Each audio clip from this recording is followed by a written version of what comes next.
আরে গাড়ি ঠেয়ার যাবে না তো, এরা কি করছে কি? ও 400 টাকা 400 টাকা হয় না।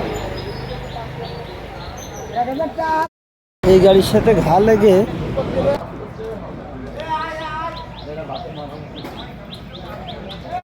এই যে এই বাসটি আপনারা দেখতে পাচ্ছেন চালাপিঠা বাজারে, এই বাসটি এই কেমিক্যালের গাড়িটারে কিন্তু চাপ দিয়েছে, দেওয়ার পরে এই কেমিক্যালের গাড়িটার প্রচুর লোড আছে। তারপরে এই যে এই বাসটি কিন্তু চাপ দিয়েছে ভাই, একটা দুর্ঘটনা ঘটতে পারত। তো এই গাড়িটারও কিন্তু যে জরিমানা আছে সেটি তারা দিচ্ছে, আর সেইটা হয়েছে এই গাড়িটার লুকিং গ্লাস কিন্তু অলরেডি বাস সাইডে চাবান আছে। তারপরে এটা চালাপিঠা বাজার আছে, সমস্যা নেই, চলে।